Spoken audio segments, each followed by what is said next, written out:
नाभि चक्र में विष्णु जी वास करते हैं। विष्णु जी यहाँ के मालिक हैं। ये 8 दल का कवल है। यहाँ पर अग्नि तत्व पाया जाता है। उसके ऊपर ये हृदय चक्र आता। हृदय चक्र में शिव जी वास करते हैं। शिव जी यहाँ के मालिक हैं। ये 12 दल का कवल है। यहाँ पर वायु तत्व पाया जाता है। वास तो ऊपरी मंडलों में, ऊपरी लोकों में करते हैं, लेकिन उनका प्रकाश, उनकी किरणें इन चक्रों पर पड़ती हैं। उसी के ऊपर एक प्रेमी भाई बहनों, ये कंठ चक्र आता है। यहाँ पर आद्या महाशक्ति की किरणें पड़ती हैं। ये 16 दल का कवल है। और आप सबसे ऊपर, तुम्हारी जीवात्मा सबसे ऊपर दोनों आंखों के मध्य भाग में बैठी है। और यहीं पर बैठ करके ये जीवात्मा अपने प्रकाश को पूरे शरीर में फैलाती है, जिससे आपका ये शरीर चलता, आपके हाथ और पैर चलते हैं। प्रेमी भाई बहनों, जब आप घंटे शंख की आवाज को सुनोगे तो उस आवाज में चुंबक है। वो आवाज आपको अपनी ओर खींचेगी। और जब खिंचाव होगा तो जीवात्मा का फैला हुआ प्रकाश 9 दरवाजों से सिमट करके यही 10वें दरवाजे पर इकट्ठा हो जाएगा। और जैसे ही सारी शक्ति, सारी चेतना सिमट करके यहाँ पर इकट्ठी हुई, तुरंत शब्द जीवात्मा को खींच करके इस शरीर से बाहर कर देगा। फिर आप अपनी आंखों से देखोगे कि हमारा शरीर ये है और हम ये खड़े हैं। आप अपने शरीर से अलग हो जाओगे। फिर उसी आवाज को पकड़ करके, उसी शब्द को पकड़ करके तुम्हारी ये जीवात्मा फिर ब्रह्मांडों की सैर करेगी। पलक झपकते यह जीवात्मा खरबों योजन ऊपर चली जाती है। ये चांद, सूरज, सितारों को पार करने के बाद सबसे पहले आपको जो लोक मिलेगा उसे महात्माओं ने शिवलोक कहा। शिवलोक तमोगुणी स्थान है। वहाँ के मालिक शिव जी है। वो पार्वती जी के साथ उस लोक में विराजमान है। शिव जी का दर्शन करने के बाद फिर जब आप ऊपर चढ़ोगे, उसी के ऊपर ब्रह्मा जी का लोक आएगा। ब्रह्मा जी का लोक वो रजोगुणी स्थान है। वहाँ के मालिक ब्रह्मा जी हैं। वो गायत्री, सावित्री और सरस्वती के साथ उस लोक में विराजमान है। और ब्रह्मा जी का दर्शन करने के बाद फिर घंटे शंख की आवाज को पकड़ करके फिर जब आप ऊपर पहुंचोगे, उसी के ऊपर विष्णु लोक आएगा। विष्णु लोक सतोगुणी स्थान है। वहाँ के मालिक विष्णु जी हैं। उनका बड़ा मनमोहक स्वरूप है। उनकी 4 भुजाएं हैं और चारों भुजाओं में शंख, गदा, पद्म और चक्र सुशोभित है। और आप क्षीर सागर में लक्ष्मी जी के साथ विराजमान। ये तीनों देवता, प्रेमी भाई बहनों, ब्रह्मा, विष्णु और महादेव अपने अपने लोक में बैठ करके राज कर रहे। एक रचयिता है जो हम जीवों को रचता है। एक पालनहार है जो हम जीवों को पालता है। एक संहार करता जो हम जीवों को नष्ट कर देता। एक का काम है शरीर को बनाना, एक का काम है शरीर की सुरक्षा करना, एक का काम है शरीर को नष्ट कर देना। इनकी जो माता है वो आद्या महाशक्ति है। ब्रह्मा, विष्णु, महादेव लोक के ऊपर वो आद्या महाशक्ति का लोक आता। और उसी लोक को पार करने के बाद सबसे पहला देश पड़ता है, जिसे महात्माओं ने सहस दल कवल कहा। वहाँ के जो मालिक है वो निरंजन भगवान है। ये ब्रह्मा, विष्णु, महादेव ये निरंजन भगवान के ही पुत्र हैं। और ये आद्या महाशक्ति ये निरंजन भगवान की अर्धांगिनी है। और निरंजन भगवान स्वयं तीनों लोकों के मालिक हैं। उन्हीं को त्रिलोकीनाथ कहा गया। हिंदू उन्हीं को परमात्मा कहते हैं, मुसलमान उन्हीं को खुदा कहते हैं, ईसाई उन्हीं को गॉड कहते हैं। घंटे और शंख की आवाज जो हर इंसान के अंदर गूंज रही, वो आवाज उन्हीं के मुखार बिंद से हो रही। निरंजन भगवान का जो स्वरूप है वो ज्योति स्वरूप है।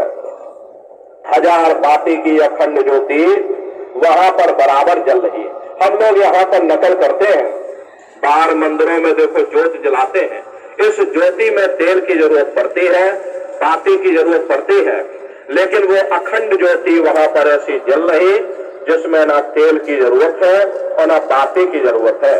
पलटू साहब ने कहा है, उल्टा कुआ गगन में तिसमें जरे चिराग, तिसमें जरे चिराग, बिना रोगन बिन बाती, 6 ऋतु 12 मास जरत रहे दिन राती, सतगुर मिले जो होए ताह की नजर में आवे, बिन सतगुर नहीं कोई वाह को बरसावे।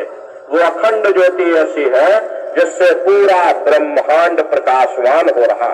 जितने भी अवतारी शक्तियां आई, भगवान राम आए, राम को वहीं से नीचे उतारा गया। प्रेमी भाई बहनों, निरंजन भगवान का दर्शन करने के बाद फिर तुम्हारी ये जीवात्मा दूसरे मंडल की आवाज को पकड़ करके दूसरे मंडल की चढ़ाई करेगी। श्याम तज श्वेत को गहना, सुरत को तान धुन सुनना, और पंख के द्वार धस बैठो और त्रिकुटी जाय कर लेना। उसी के ऊपर दूसरा लोक आता है जिसे महात्माओं ने त्रिकुटी देश कहा। प्रेमी भाई बहनों, वहाँ के जो मालिक हैं वो ब्रह्म है, दूसरे मंडल के जो स्वामी है वो ब्रह्म है। प्रेमी भाई बहनों, वहाँ के मालिक ब्रह्म है। प्रेमी भाई बहनों, दूसरे मंडल पर जाकर के ये जीवात्मा ब्रह्म का दर्शन करती है, और ब्रह्म का दर्शन करने के बाद फिर तुम्हारी ये जीवात्मा तीसरे मंडल की आवाज को पकड़ करके और तीसरे मंडल की चढ़ाई करेगी। आगे पहुंची सुन झंकार, ररंकार धन सुनी पुकार, आगे श्वेत शून्य है भाई, मान सरोवर बैठना है। उसी के ऊपर तीसरा देश आता जिसे महात्माओं ने सुन्न देश कहा। उसी को रारंग देश कहा जाता, उसी को अक्षर और नेति कहा जाता। वहाँ के जो मालिक है वो रारंग पुरुष है। प्रेमी भाई बहनों, यानी कि पर ब्रह्म पुरुष है। ब्रह्म का जो स्वरूप है, दूसरे मंडल के स्वामी का जो स्वरूप है वो सुबह के लाल सूर्य के समान है। बादलों की गर्जन और मृदंग की आवाज वहाँ पर बराबर गूंजती रहती है। इसी तरह से प्रेमी भाई बहनों, तीसरे मंडल पर जब आप पहुंचोगे और पर ब्रह्म का जो स्वरूप है वो पूर्णमासी के चंद्रमा के समान है। प्रेमी भाई बहनों, उनका जो स्वरूप है वो पूर्णमासी के चंद्रमा के समान है। प्रेमी भाई बहनों, वहाँ पर बहुत बड़ा एक बहुत मान सरोवर है जिसमें ये जीवात्मा स्नान करती है, और उस मान सरोवर में स्नान करने के बाद फिर ये जीवात्मा ऊपर पहुंचती, उसी के ऊपर सोहन देश होता। सोहन देश में सोहन पुरुष का दर्शन करती है। सोहन पुरुष का जो स्वरूप है वो दोपहर के सूर्य के समान है, और सोहन पुरुष का दर्शन करने के बाद ताके परे धाम सतनामा, बीन बजे सतलोक ठिकाना। सोहन देश के ऊपर वो 5वां देश आता जिसे महात्माओं ने सचखंड देश कहा। प्रेमी भाई बहनों, वहीं से जीवात्माओं को नीचे उतारा गया। वहाँ के जो मालिक हैं वो सतपुरुष भगवान हैं। प्रेमी भाई बहनों, वहीं से जीवात्माओं को नीचे उतारा। हम लोगों को वहीं से नीचे उतारा, फिर शब्द को पकड़ करके शब्द शब्द पौड़ी पर चढ़कर, प्रेमी भाई बहनों, शब्द को पकड़ करके ये जीवात्मा मंजिल दर मंजिल अपने घर सचखंड में पहुंच जाती है। तो शब्द को पकड़ करके ये जीवात्मा ऊपर से नीचे आई है, तो शब्द को ही पकड़ करके ये जीवात्मा नीचे से ऊपर को चढ़ेगी। तो कैसे भजन करोगे जरा अच्छी तरह से समझ लो। ये दोनों उंगली कानों में डाल करके ये कानों को बंद कर लेना, आंख और कान को बंद कर लेना, लेकिन नित्य नियम से करिएगा। नागा नहीं होना चाहिए। एक दिन का नागा आपको 1 महीना पीछे ले जाएगा, इसलिए नागा मत करिएगा। नित्य सुरत शब्द नाम की कमाई यानी सुमरन ध्यान भजन आप सभी लोग बराबर करिएगा। यही दौलत तुम्हारे काम आएगी, बाकी सब यही पड़ा रह जाएगा। सुई की एक नोक भी तुम्हारे साथ में जाने वाली नहीं है। बड़े बड़े राजे महाराजे आए, सारी जिंदगी उन्होंने किला बनाते बनाते गुजार दिया। आज उनके किलों को जाकर देखिए, आज खंडहर बने पड़े हुए। प्रेमी भाई बहनों, एक समय हमारा भी आएगा, इसलिए समय रहते हुए अपनी जीवात्मा के कल्याण के लिए, हमको अपनी जीवात्मा के कल्याण के लिए वो दौलत कमा लेनी चाहिए जिससे कि हम जन्म मरण के बंधनों से हमेशा के लिए आजाद हो जाएं। अगर हमने दौलत न कमाई तो नरकों और चौरासियों में भटकते रह जाएंगे, जन्म मरण की असहनीय वेदनाओं को सहते रह जाएंगे। इसलिए अभी मौका मिला, ये मनुष्य शरीर आपको मिल गया, इस मनुष्य रूपी मंदिर में बैठ करके सुमरन, ध्यान और भजन यानी कि सुरत शब्द नाम की कमाई आप सभी लोग बराबर करिएगा। देखो प्रेमी भाई बहनों, सभी लोग शाकाहारी रहिएगा, क्योंकि हमारे गुरु महाराज ने शाकाहार पर विशेष जोर दिया। गुरु महाराज हमारे कहते थे कि बच्चे बच्चियों तुम लोग शाकाहारी रहना, शाकाहार का प्रचार बराबर करते रहना, इसी से देश और दुनिया में भारी परिवर्तन होगा।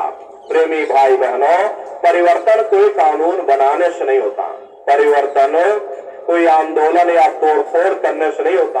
परिवर्तन तब होता है जब लोगों के विचार बदलते, लोगों की भावनाएं बदलती हैं, और विचार जब बदलेंगे जब लोगों का खान पान शुद्ध होगा।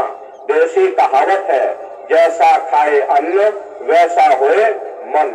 जब इंसान पशुवृत्ति भोजन करेगा तो उसकी बुद्धि स्वतः ही पशुओं जैसी हो जाएगी, सोच विचार उसका चिंतन स्वतः ही पशुओं जैसा हो जाएगा। फिर जिस शराब के नशे में माँ बहन बेटी की पहचान खत्म हो जाए, उस शराब को पी करके यह कैसे पता चलेगा कि क्या अच्छा और क्या बुरा है। यही कारण है कि आज घर समाज में ये दुनिया भर के अत्याचार और दुनिया भर के व्यभिचार फैले हुए। इसलिए प्रेमी भाई बहनों, हमारी आपसे प्रार्थना है कि आप सभी लोग शाकाहारी रहिएगा। शाकाहार का प्रचार अपने अपने क्षेत्रों में बराबर आप सभी लोग करते रहिएगा। गुरु महाराज हम प्रेमी भाई बहनों को ये आदेश दे करके गए, ये सेवा सौंप करके गए। इसीलिए आपसे हमारी प्रार्थना है, मास महीने में एक बार अपने अपने जिले में सामूहिक रूप से इकट्ठे हो करके शाकाहार का प्रचार प्रसार व्यापक पैमाने पर आप सभी प्रेमी भाई बहन करिएगा। प्रेमी भाई बहनों, गुरु महाराज की दया कृपा से शाकाहार के प्रचार के माध्यम से प्रेमी भाई बहनों, गुरु महाराज का ये संदेश जन जन के बीच में पहुंचेगा। इसीलिए हमारी आपसे प्रार्थना है, जो आदेश दे करके गुरु महाराज गए, गुरु का आदेश ही हम प्रेमियों के लिए गुरु भक्ति है। इसलिए आपसे प्रार्थना है, सभी प्रेमी भाई बहन अपने अपने जिलों में व्यापक पैमाने पर सभी लोग एक जगह इकट्ठे हो करके शाकाहार का प्रचार, एक तारीख आप लोग महीने में निश्चित कर लीजिए कि हमको इस तारीख को बड़े पैमाने पर शाकाहार का प्रचार करना है। आप सभी प्रेमी भाई बहन इकट्ठे हो करके गुरु महाराज के संदेशों को जन जन के बीच में पहुंचाइएगा। और प्रेमी भाई बहनों, देखिए अभी गुरु पूर्णिमा का कार्यक्रम 19 जुलाई से और 23 जुलाई तक प्रेमी भाई बहनों यहीं पर मथुरा दरबार में मनाया जाएगा। तारीख आप सभी लोग याद रखिएगा, 19 जुलाई से और 23 जुलाई तक गुरु पूर्णिमा का ये पावन पर्व है। आप सभी प्रेमी भाई बहन गुरु पूर्णिमा के कार्यक्रम में सपरिवार सादर आमंत्रित है। आप लोग पधारिएगा, अपने अपने बच्चों को भी साथ में ले करके आइएगा। प्रेमी भाई बहनों, हम लोग ये सोचते हैं, अरे बच्चे क्या करेंगे ले जाकर, बच्चे छोटे हैं इनको घर में रहने दो। अरे प्रेमी भाई बहनों, संस्कार कैसे पढ़ेंगे?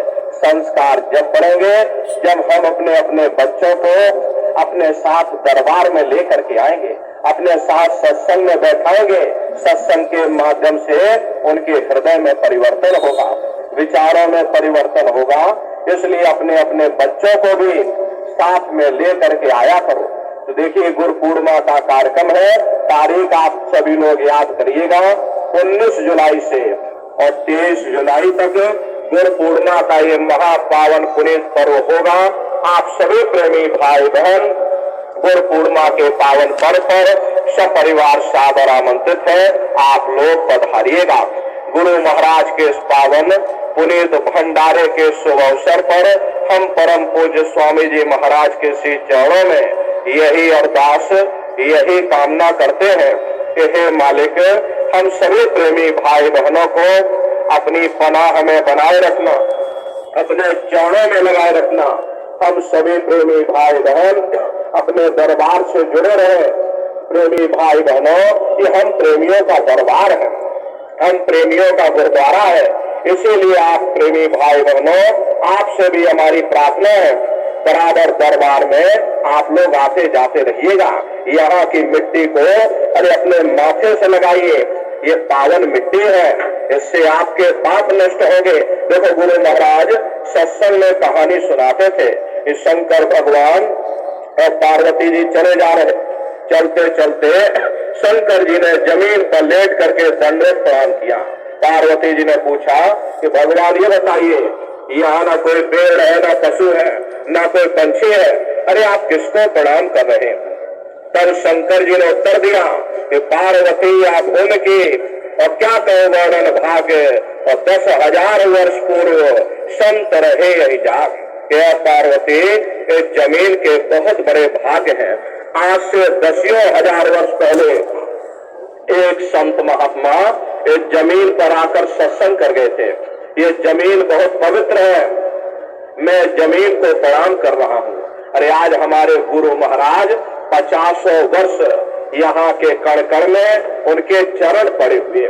ये पावन भूमि है, इस पावन भूमि पर गुरु महाराज के भंडारे के अवसर पर आप सभी प्रेमी भाई बहन पधारे हुए हो। प्रेमी भाई बहनों, गुरु महाराज के श्री चरणों में समस्त प्रेमी भाई बहनों की तरफ से हम यही अरदास, यही कामना मालिक से करते हैं कि हे मालिक, हम सभी प्रेमी भाई बहनों को हमेशा अपने चरणों में लगाए रखना, अपने पनाह में बनाए रखना, संगत की सेवाओं में जोड़े रखना।